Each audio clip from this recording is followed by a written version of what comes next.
Welcome back children to my channel. This is your ma'am Nidhi and today we are going to start with yet another interesting story. Class 7 English, Chapter 2, The Outlaws Report. Now, do you know who are outlaws? Outlaws, they are sort of criminals who hide themselves so that they don't get punishment. Means ऐसे लोग जो law से बचते हैं so that उनको punishment ना मिले. May be उन्होंने कुछ ऐसे काम किए हैं जिसका उन्हें डर है कि उन्हें क्रिमिनल्स की तरह कैटेगरी में रखकर उन्हें कोई पकड़ लेगा. एंड इफ़ यू रिमेंबर, आपने स्टोरीज पढ़ी होंगी Robin Hood who used to steal from the rich people and give to the poor. तो वो भी एक आउटलॉ था. तो उसी तरह से ये जो हमारी स्टोरी है ये एक 4 बच्चों के बारे में है, अबाउट 4 किड्स जो ये चाहते हैं कि हमें भी हमारे अकॉर्डिंग कुछ मिले, जो हम चाहते हैं, जो हमारी डिमांड्स हैं, वो जो ग्रोन अप्स हैं वो हमारी बात माने. और इसीलिए वो लोग एक रिपोर्ट बनाते हैं और इसलिए उन्होंने अपना नाम दिया आउटलॉज. अब यहाँ पर आप ये मत सोचिए कि वो कोई क्रिमिनल्स हैं, जस्ट उन्होंने अपना एक नाम रख लिया आउटलॉज कि हम लोग ऐसे लोग हैं जो हम लोग सिस्टम के खिलाफ जा रहे हैं और अपने पेरेंट्स से कुछ डिमांड कर रहे हैं. और ये कैसे स्टार्ट हुआ? ये ऐसे स्टार्ट हुआ कि this story it is situated in England. और उस समय इंग्लैंड में एक रिपोर्ट आई थी, बेवरेज रिपोर्ट. और जो ये बेवरेज रिपोर्ट थी ये एक गवर्नमेंट का डॉक्यूमेंट था, 1942 में आया था, अकॉर्डिंग टू विच जो इंग्लैंड के लोग थे उनके लिए बेटर लिविंग स्टैंडर्ड्स मेंटेन करने के लिए एक रिपोर्ट आई थी. तो इसी के बेसिस पे जो ये हमारे 4 किड्स हैं, स्टोरी के जो 4 कैरेक्टर्स हैं, उन्होंने इसी बेवरेज रिपोर्ट को बेस बनाकर अपनी एक रिपोर्ट लिखनी चाहिए, the outlaws report. So let us now read the story and see what happens. कि क्या वो लोग अपनी रिपोर्ट बना पाते हैं तो क्या वो मान पाती हैं सब लोग. What happens. It's a very interesting and also a very humorous story. Okay, so now let us start. William was frowning as he walked slowly along the road. He was thinking of conversations he had overheard at the houses he had just visited. They had nearly all been on the same topic: better conditions, shorter hours, higher wages, freedom from want and fear, the beverage report. So, जो हमारी story के main character हैं William, he was walking along the road. वो सड़क पर चल रहे थे फ्राउन करते हुए. फ्राउनिंग मतलब थोड़े गुस्से में थे, थोड़ा सोच रहा था. और क्या सोच रहे थे? वो अभी घर से आया था और उसने कुछ सुना था. क्या सुना था? बेटर कंडीशंस, कि रहने के लिए बेटर कंडीशंस चाहिए. और शॉर्ट आवर्स मतलब कम आवर्स होनी चाहिए वर्किंग के. हाई सैलरी मिलनी चाहिए, wages is salary. Freedom from want and fear मतलब आपको कुछ जो चीज़ चाहिए उससे आपको फ्रीडम मिल जाए, कि आपको हर चीज़ मिल जाए. मीन्स इनफैक्ट आपको ऐसा डर नहीं रहे कि हमें कुछ नहीं मिलेगा. और ये कौन सी रिपोर्ट में लिखा था? The Beveridge report. He reached the bar where he was meeting the other outlaws, Ginger, Douglas and Henry. Look here, he said, everyone's talking about better conditions and things for the grown-ups. They are going to have a jolly good time. But what about us, kids? No one's thinking about us. What about shorter hours and more money for us? How do grown-ups get it? Asked Douglas. They have got a thing called a beverage report. We have got to do something for ourselves if we want anything done at all, explained William bitterly. How about we come up with our own report? The others loved the idea.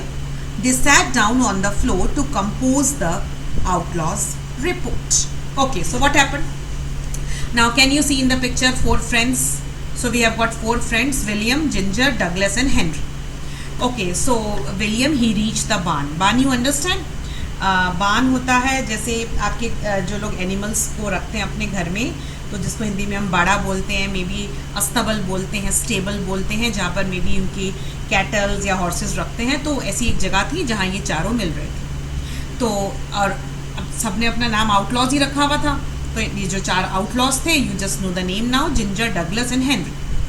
तो उसने क्या बोला कि देखो, सब लोग better conditions के बारे में बोल रहे हैं. जो जितने भी ग्रोन अप्स हैं, जितने भी हमारे बड़े हैं, सब बेटर कंडीशंस के बारे में बोल रहे हैं. वो लोग तो बड़ा अच्छा टाइम बिताएंगे, जॉली गुड टाइम, मतलब बहुत अच्छा टाइम रहेगा उन्हें तो. लेकिन हम बच्चों के बारे में, हम किड्स के बारे में तो कोई कुछ सोच ही नहीं रहा है.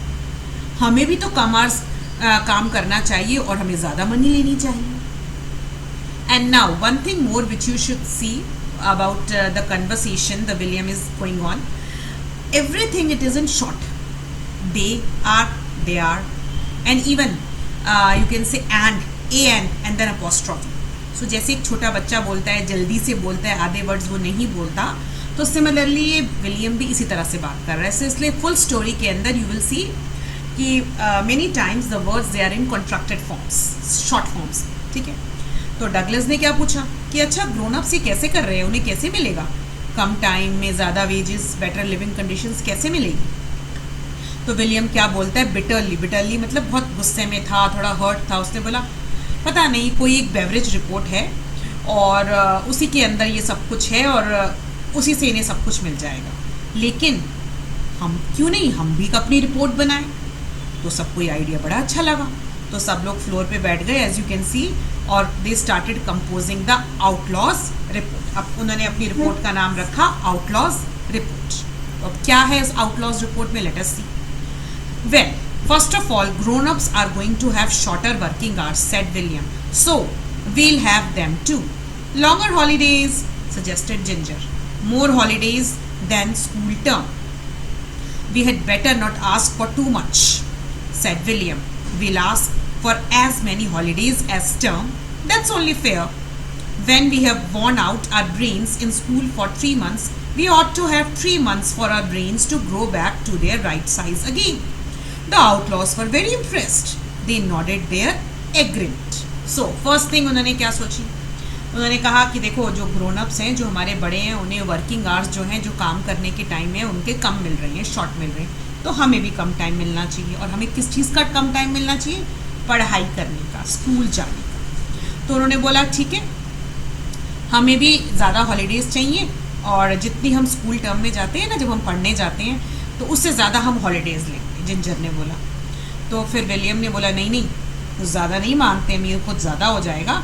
तो ऐसा करते हैं, जितना हम पढ़ेंगे, जितने डेज़ हम पढ़ाई करेंगे, हम उतनी ही हॉलीडेज़ दे लेते हैं. और ये बिल्कुल सही है, बहुत फेयर है, क्योंकि हमने अगर 3 मंथ स्कूल में पढ़ाई की और अपने जो ब्रेन है उसको हमने वॉर्न आउट करा. वॉर्न आउट मतलब हमने इतना इस्तेमाल करते हैं अपना ब्रेन, मेंटली हम लोग सोचते हैं, काम करते हैं, तो बेचारा जो हमारा ब्रेन है वो डैमेज हो जाता है. तो अगर 3 मंथ्स हमारा ब्रेन डैमेज होगा तो 3 मंथ्स की हम छुट्टियाँ ले लेते हैं. तो इससे क्या होगा, जो हमारा ब्रेन है वो वापस से उसी साइज़ पर वापस आ जाए. तो it is something you can see, ये बहुत एक मजाक वाली बात हो रही है, इसके अंदर एक ह्यूमर है, एक कॉमेडी है. तो कैन यू इमेजिन कि अगर आप 3 मंथ्स पढ़ाई करते हैं तो आपको 3 मंथ्स की हॉलीडेज़ मिलेगी, बिकॉज 3 मंथ्स आपने पढ़ाई करी तो आपका ब्रेन बॉर्न आउट हो गया और अब 3 मंथ्स में आपका जो ब्रेन है वो वापस सही हो जाएगा. ऐसा ये बच्चे समझ रहे हैं, पर एक्चुअली में ऐसा नहीं. अब तो ये वाली बात सुनकर जो आउटलॉस थे वो बड़े खुश हुए, बड़े इम्प्रेस्ड हुए. उन्होंने कहा हाँ यस हम खुश हैं, 3 मंथ्स पढ़ाई करेंगे, 3 मंथ्स हम छुट्टी करेंगे. देन नेक्स्ट टॉपिक क्या था उनका, then there's higher wages. We should put that in, said William, and wrote 6 pence a week pocket money and not to be took off for anything. Now as I told you, जो ये William बोल रहे हैं, आधी बातें short form में बोल रहे हैं, कहीं पर थोड़ा जल्दी जल्दी भी बोल रहे हैं. Money, the spelling of money is MONEY, but यहाँ पर उन्होंने money, he said like this. तो उन्होंने बोला हायर वेजेस, जैसे हमारे बड़ों को ज़्यादा सैलरी मिल रही है, ज़्यादा वेजेस मिल रही हैं, इसी तरह से जो हमें पॉकेट मनी मिलती है वो हमें 6 पेंस अ वीक. जैसे इंडिया के अंदर पैसे होते हैं, रुपीज़ होते हैं, ऐसे ये इंग्लैंड की करेंसी है पेंस. तो उसने बोला कि हमें 6 पेंस एक वीक में मिलते हैं, इतनी तो पॉकेट मनी हमें मिलनी चाहिए. और जो हमारे बड़े हैं, जो हमारे ग्रोन अप्स हैं, वो किसी भी तरह से ये वापस नहीं ले सकते. तो सब मान गए इस बात को. Then next, what other better conditions do we want. तो सब ने बोला ठीक है, अब और क्या चाहिए हमें. तो क्या बोला जिंजर ने, no Latin. Douglas said no French and Henry said no arithmetic.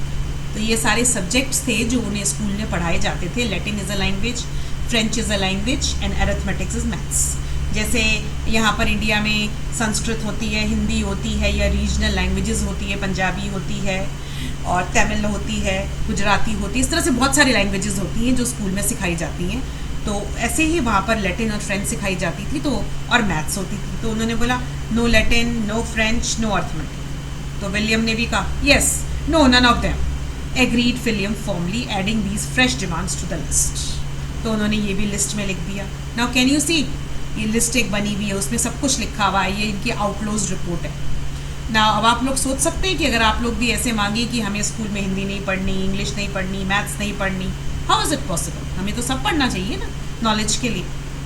Okay, then they said, well they also go on and on about freedom from want and fear, said William, which means no punishments.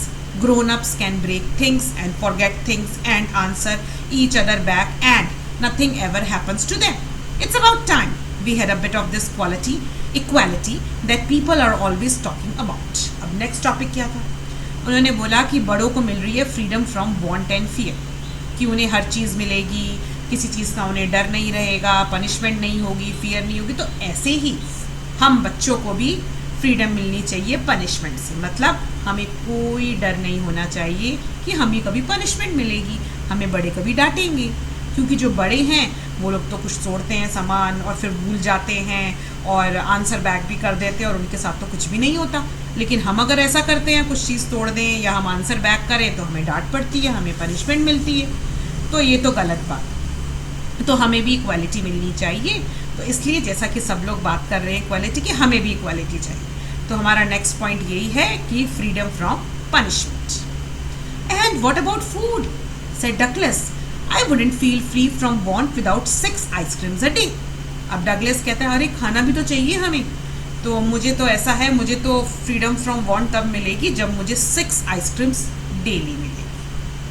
तो जो अब सारे outlaws थे, naturally सब बच्चे हैं, तो अगर आप लोगों को भी 6 आइसक्रीम्स डेली मिलें तो you will feel very happy. तो similarly the outlaws they dreamed about this blissful possibility for some moments, then William got back down to business. So what does this phrase mean? They dreamed about this blissful possibility. Blissful means happy and they dream मतलब सब day dream करने लगे कि काश ये जितनी हमने points लिखे हैं आउटलॉज रिपोर्ट में ये सब सच हो जाएं तो हमारे साथ कैसा हो। देन 2 मिनट के बाद सब रियलिटी में वापस आए और William back down to the business, मतलब दोबारा से उसने लिखना स्टार्ट करा, अपना दोबारा टॉपिक स्टार्ट करा। All right, they are going to make this Beveridge report thing into an act of parliament. Act of parliament मतलब कुछ एक लॉ बनाने वाले हैं, तो we should also make ours made into law as well. तो हमें भी तो अपनी रिपोर्ट को एक लॉ में बनाना चाहिए। We have got to find someone high up who is going to London to see the government and will take it for us. तो ऐसा करते हैं, हमें भी कोई एक ऐसा पर्सन ढूंढना चाहिए जो हमारी ये रिपोर्ट लेकर गवर्नमेंट के पास जाए, इंग्लैंड जाए और लंदन जाए और गवर्नमेंट को दिखाए और हमारा भी लॉ बन जाए। I know, said Ginger with a shout, there is Major Hamilton, he is high up in the war office and he's been home for the weekend. They say he's got some jolly important papers with him. He's going to take them back to London this morning. So अब ginger को याद आया कि कोई एक major Hamilton है, वो आए हुए हैं और वो वॉर ऑफिस के अंदर बहुत हाई पोस्ट पर है। वीकेंड के लिए वो घर आए हुए थे और अब वो जाने वाले हैं और उनके पास भी कुछ इंपॉर्टेंट पेपर्स हैं जो उन्हें गवर्नमेंट पे सबमिट कर रहे हैं। तो मुझे लगता है कि वो एक सही पर्सन रहेंगे जिनके साथ हम अपने पेपर्स भेज सकते। Gosh, said William excitedly. Gosh, you know, it is excitement. It's, oh wow, great. We could just slip our report in with his papers. It would go to the government with them and be made into an act of parliament. उसने बोला, wow, that's a very brilliant idea. हम ऐसा करते हैं, हम जो उसके papers हैं ना, उसी के साथ अपनी जो ये रिपोर्ट है उसको स्लिप कर देते हैं और ये इससे क्या होगा, ये डायरेक्टली गवर्नमेंट के पास चली जाएगी और ये भी जो हमारा है, जो हमारी आउटलॉज रिपोर्ट है, ये भी हमारी एन एक्ट ऑफ पार्लियामेंट बन जाए। सो now what happened? The 4 outlaws made their way to Major Hamilton's. There in front of his house stood a car loaded with luggage. A man in a military uniform hurried down to the car, threw a bag on the top of other bags and returned to the house. So now can you see the car? This is Major Hamilton sitting. तो वो major Hamilton के घर गए चारों, तो उन्होंने क्या देखा कि उसकी कार में लगेज लग रहा है, एक पर्सन लगेज रख रहा है मिलिट्री यूनिफॉर्म में और बैग्स वगैरह रख रहे हैं। तो और वो घर के अंदर चला गया। तो जैसे ही वो पर्सन घर के अंदर गया, व्हाट हैपेंड, जो विलियम था वो कार के अंदर घुस गया। William crept up to the car and got it.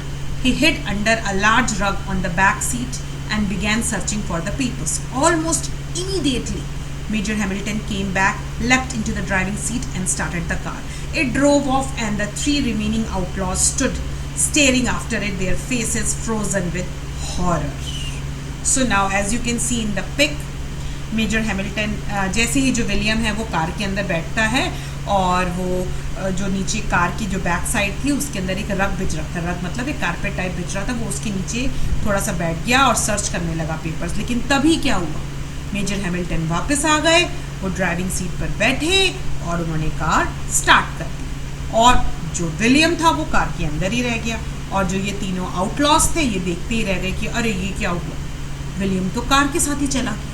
And their faces were frozen with horror. Frozen with horror, it is again a phrase, मतलब डर के मारे उनके जो चेहरे थे वो कांपने लगे, दे वर टेरराइज्ड कि अरे अब क्या होगा। William was only slightly worried. Very quietly, he continued to search. A briefcase seemed like the most likely place. Yes, it was full of papers that looked important. अब जो विलियम था उसको इतनी टेंशन नहीं थी, उसको इतनी चिंता नहीं, उसने क्या करा उसने जितना लगेज था उसके अंदर से उसने एक ब्रीफकेस निकाला। Briefcase, you understand, it is a small attache case.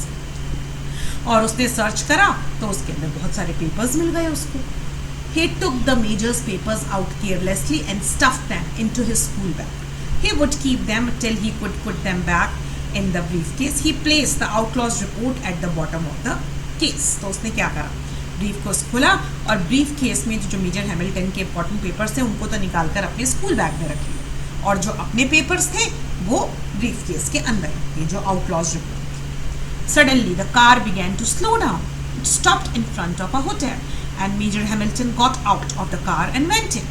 William quickly closed the briefcase and slipped out of the car. He set off down the road, pleased. The outlaw's report was on its way to London. So what happened? अब car आकर एक hotel पे रुकी, major Hamilton नीचे उतरे, अंदर चले गए और जो विलियम था वो क्विकली बाहर आया ब्रीफकेस के साथ और कार से बाहर निकलकर रास्ते पर चल पड़ा वापस अपने घर की तरफ। वो बड़ा खुश था कि चलो जो हमारी आउटलॉज रिपोर्ट है वो तो अब लंदन चली जाएगी ब्रीफकेस के साथ। सॉरी, अब ब्रीफकेस तो कार में ही था तो ब्रीफकेस के साथ वो चली जाएगी। Now he walked on for a short distance and then stopped. He still got Major Hamilton's papers in his school bag. He'll better put them back or he'll get into trouble with the government. At the car, he found Major Hamilton and a man who looked to be the manager of the hotel. Major Hamilton looked white with fear. अब क्या हुआ, वो जैसे थोड़ा आगे चला वो रुका और उसने सोचा अरे मेजर हैमिल्टन के जो पेपर्स थे वो तो मेरे स्कूल बैग में रह गए और वो तो बहुत इंपॉर्टेंट पेपर्स लग रहे थे, तो अगर मैंने उनको रिटर्न नहीं करा तो जो मेजर हैमिल्टन है जब लंदन पहुंचेंगे तो बड़ी ट्रबल में आ जाएंगे, ये तो अच्छी बात नहीं है। तो मैं ऐसा करता हूँ, मैं वापस जाता हूँ और किसी तरह से उनके ब्रीफकेस में या उनकी कार के अंदर ये पेपर्स रख देता।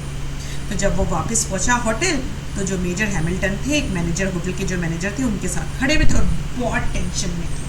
He was white with fear. Again, it is a phrase. White with fear मतलब डर के मारे बहुत उनका चेहरा सफ़ेद पड़ गया था। क्यों? क्योंकि उनके ब्रीफकेस के जो important papers थे वो missing थे।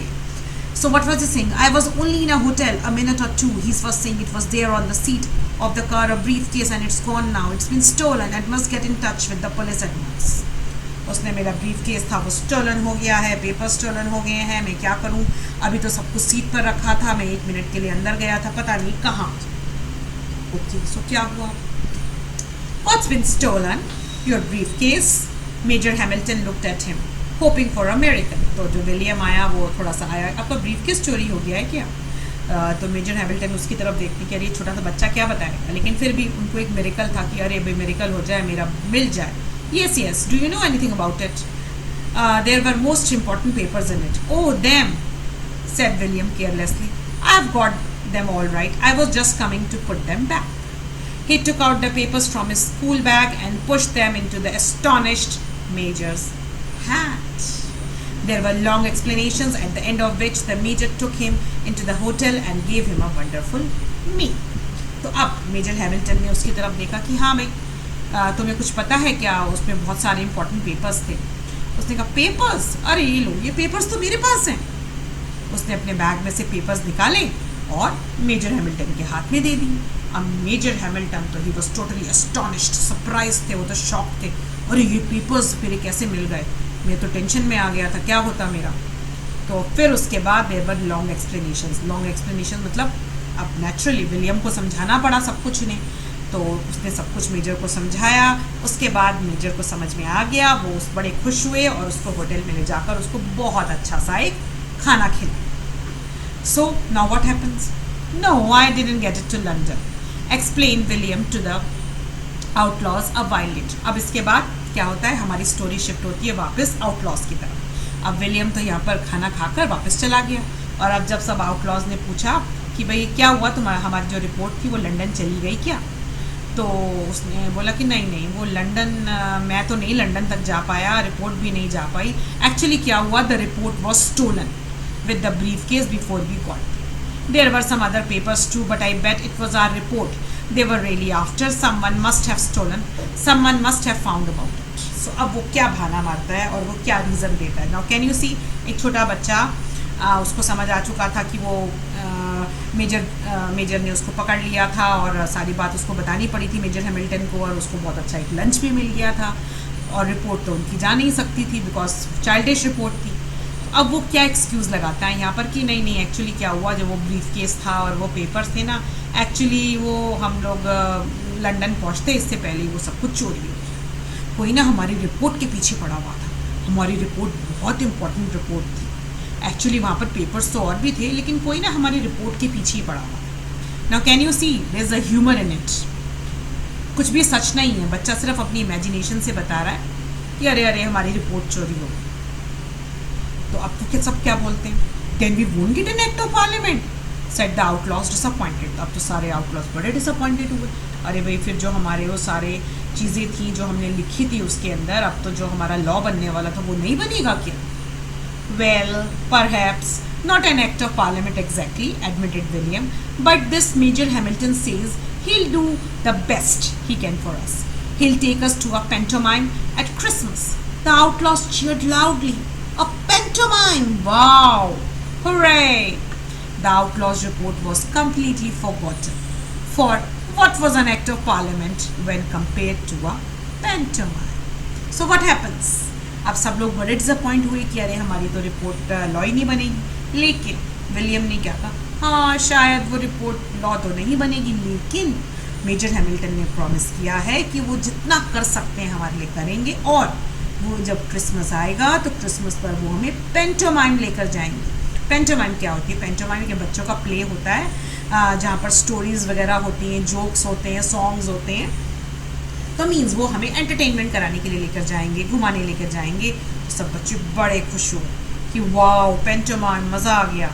और थोड़ी देर में क्या हुआ, जो उनकी ये रिपोर्ट थी वो कम्प्लीटली भूल गए कि हमने कभी रिपोर्ट लिखी थी, कोई हमारी डिमांड्स थी।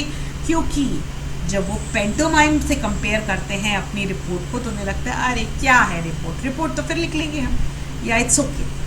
सो the story finishes.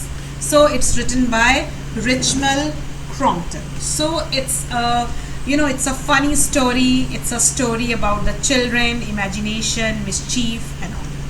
So hope you liked the story, and if you have liked it, please do share with others, and please do comment, and please do subscribe to the channel and give your useful views on it. And these are the answers, as every time I get some demand for the question answers. This is the A exercise. I have written the answers. You just check it out. And then the B exercise. Let's go down briefly, quickly.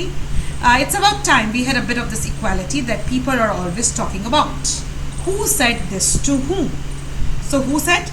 William said this to the other outlaws.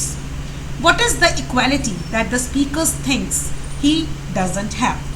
So William is the speaker. He says that grown-ups, they are allowed to break the things or forget the things or be rude to each other or answer back, but this equality the children do not have. So we should also have this equality. How would you describe the speaker's mood? So speaker again, the William, his mood was, he was a bit angry, bitter, and he was determined to get the children what he thinks they deserve. Then next question. The three remaining outlaws stood staring after it, their faces frozen with horror. So what were the outlaws staring at. So what had happened? So William, he had gotten into the Major Hamilton's car to search the paper, and the Major Hamilton, he just came suddenly and he drove away with William in the car. So that's why the outlaws, they were staring with horror. Why were the outlaws horrified? So the outlaws were horrified because Major Hamilton could discover that William was there in the car and they all will get into trouble. Did all the outlaws react the same way? No. All of them didn't react the same way. It was because William, who was in the car, he was not worried. He was in fact searching the papers. Then the next third one, he'd better put them back again or he would get into trouble with the government.